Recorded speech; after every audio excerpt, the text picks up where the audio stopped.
Hello students, से पहले की वीडियो में हमने role of management accounting and decision making मतलब निर्णय लेने में प्रबंधन के लेखांकन की क्या भूमिका थी, क्या रोल था, वो स्टडी कर लिया था। आज हम देखेंगे difference between management accounting and financial accounting. मतलब प्रबंधकीय लेखांकन जो मैनेजमेंट अकाउंटिंग होता है और लागत लेखांकन में अंतर देखेंगे। तो अंतर के लिए हमने इसके डिफरेंट बेसिस बना लिए, अंतर के आधार तय कर लिए, जिनके आधार पर इन दोनों के अंतर को हम स्पष्ट करेंगे। तो देखिए डिफरेंट बेसिस, फर्स्ट है हमारा नेचर मतलब प्रकृति। तो अगर हम फाइनेंशियल अकाउंटिंग मतलब वित्तीय लेखांकन में देखें तो इसमें व्यवसाय के व्यवहारों का लेखा किया जाता है जो वास्तव में हो चुके होते हैं। तो जो वास्तव में हो चुके हैं, एक्चुअल में हो चुके हैं, उन्हीं व्यवहारों को हम फाइनेंशियल अकाउंटिंग में एंट्री करते हैं, लेखा करते हैं। अगर हम मैनेजमेंट अकाउंटिंग का नेचर देखें तो इसमें वास्तविक लेखों का भविष्य के निर्णय लेने में प्रयोग होता है। जो भी एक्चुअल हम एंट्री करते हैं, लेखे करते हैं, अकाउंटिंग करते हैं, उसका हम फ्यूचर में डिसीजन मेकिंग में यूज़ करते हैं। दूसरा पॉइंट हम देखें ऑब्जेक्टिव बेस पर, व्यवसाय के लेन देनों का लेखा करना, वर्ष का लाभानी ज्ञात करना और चिट्ठा तैयार करना इसका मेन ऑब्जेक्टिव होता है। मतलब फाइनेंशियल अकाउंटिंग में जो भी हमारे बिजनेस से रिलेटिव ट्रांजैक्शन हैं उनको उनकी अकाउंटिंग करना, एंट्री करना, और पूरे साल के बाद जो हमारा प्रॉफिट या लॉस निकलता है उसको कैलकुलेट करना, और साल के अंत में मतलब जब साल का एंड होता है उस समय जो बैलेंस शीट प्रिपेयर करते हैं, ये इसका मेन ऑब्जेक्टिव होता है कि इसके द्वारा हम सारे व्यवसाय का ट्रांजैक्शन, प्रॉफिट लॉस और बैलेंस शीट को प्रिपेयर करें। मैनेजमेंट अकाउंटिंग देखें ऑब्जेक्टिव में तो इसका उद्देश्य है प्रबंधकों को निर्णय लेने के लिए आवश्यक सूचनाएं, रिपोर्ट, विश्लेषण और निर्वचन उपलब्ध कराना होता है। मतलब मैनेजमेंट अकाउंटिंग में देखें तो मैनेजर को डिसीजन मेकिंग के लिए एसेंशियल इंफॉर्मेशन, रिपोर्ट्स, एनालिसिस और इंटरप्रिटेशन अवेलेबल कराना होता है। थर्ड पॉइंट में हम देखें डिफरेंस बेसिस है हमारा सब्जेक्ट मैटर मतलब विषय सामग्री। अगर हम फाइनेंशियल अकाउंटिंग के बारे में देखें तो जो इसकी विषय सामग्री होती है वो संपूर्ण व्यवसाय के विस्तृत तथ्य होते हैं। मतलब पूरे बिजनेस के जो भी ब्रॉड रूप में हमारे फैक्ट होते हैं, इसमें संपूर्ण व्यवसाय का परिणाम देखा जाता है। मतलब जो होल बिजनेस है उसका रिजल्ट देखा जाता है, तो ये इसका सब्जेक्ट मैटर है। अगर हम मैनेजमेंट अकाउंटिंग में देखें तो उसमें व्यवसाय की विभिन्न इकाइयाँ, जो भी व्यवसाय की यूनिट्स हैं, डिपार्टमेंट हैं, जो हमारे कॉस्ट सेंटर हैं, उनका अलग अलग रिजल्ट देखा जाता है। तो फाइनेंशियल में मिला के देखा जाता है और यहाँ पे सबका अलग अलग देखा जाता है। नेक्स्ट पॉइंट देखेंगे नेसेसिटी, आवश्यकता। वित्तीय लेखे सभी व्यवसायों के लिए नेसेसरी होते हैं, कुछ के लिए असेंशियल होते हैं, अनिवार्य होते हैं। जबकि हम मैनेजमेंट अकाउंटिंग में देखें तो प्रबंधकीय लेखांकन आवश्यक नहीं है, अपितु प्रबंध के लिए उपयोगी होता है। मतलब जरूरी तो नहीं है लेकिन यूज़फुल होता है। नेक्स्ट पॉइंट देखेंगे हम यूजेस, उपयोग के आधार पर अंतर।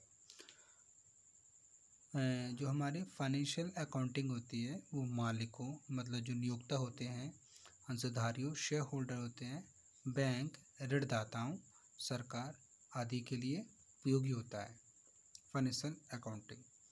अगर हम मैनेजमेंट अकाउंटिंग की बात करें तो ये जो लेखे होते हैं वो प्रबंध के कार्य को कुशलतापूर्वक करने के लिए उपयोगी होते हैं, ताकि जो हमारा मैनेजमेंट वर्क है वो कुशलतापूर्वक कार्य कर सके।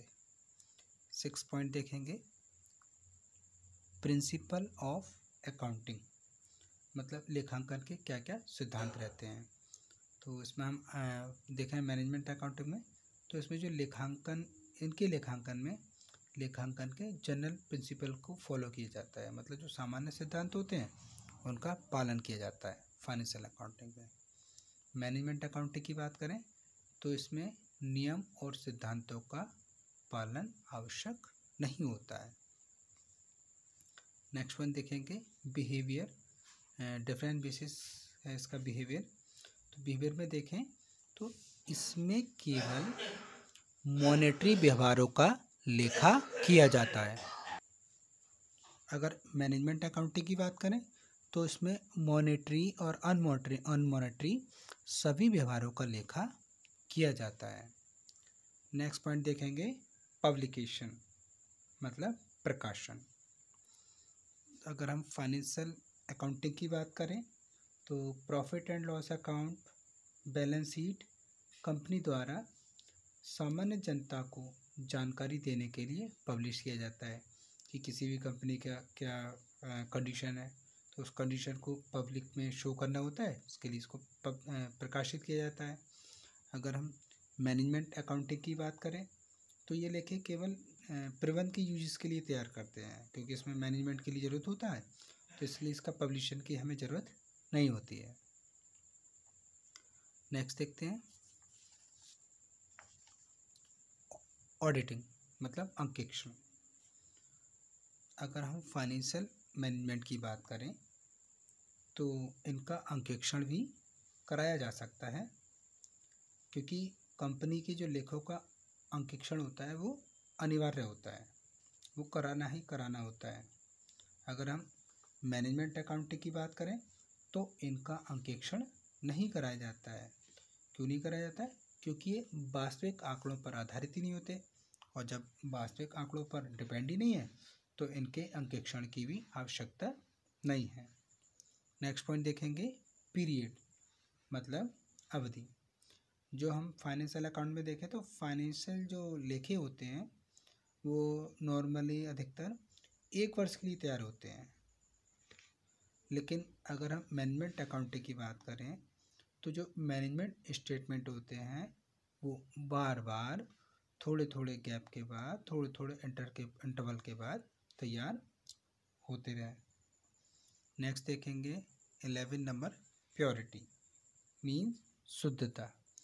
तो जो फाइनेंशियल अकाउंटिंग है उनका पूरी तरीके से शुद्ध होना आवश्यक होता है, क्योंकि हमने देखा इसमें इसका ऑडिटिंग भी होता है।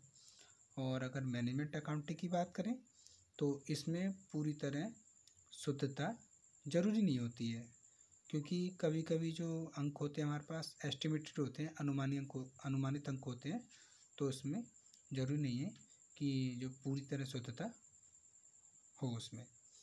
नेक्स्ट पॉइंट देखेंगे स्कोप, क्षेत्र। तो फाइनेंशियल अकाउंटिंग में देखें तो इसमें केवल व्यवसाय के वास्तविक व्यवहारों का लेखा किया जाता है, मतलब बिजनेस से रिलेटेड जो एक्चुअल व्यवहार हैं उन्हीं का हम एंट्री करते हैं। और मैनेजमेंट अकाउंटिंग में देखें तो इसमें वित्तीय लेखे, लागत लेखे, वित्तीय नियोजन, समंकों का विश्लेषण व निर्वचन भी शामिल होता है। मतलब इसमें जो आपके फाइनेंशियल रिलेटिव अकाउंटिंग है, कॉस्ट अकाउंटिंग है, फाइनेंशियल प्लानिंग है, या एनालिसिस ऑफ डेटा, मतलब डेटाओं का समंकों का विश्लेषण है और इंटरप्रिटेशन है, सब इसमें शामिल करते हैं।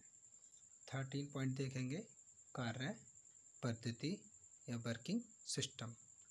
तो हम फाइनेंशियल अकाउंटिंग में देखें तो इसमें जो लेखे होते हैं अकाउंटिंग वाले वो आय व्यय, इनकम एक्सपेंडिचर से रिलेटिव होते हैं।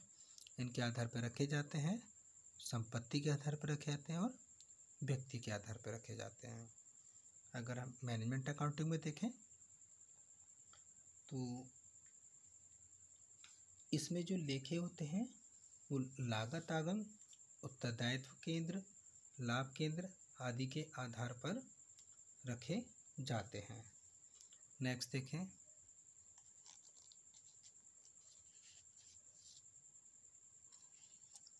कम्युनिकेशन।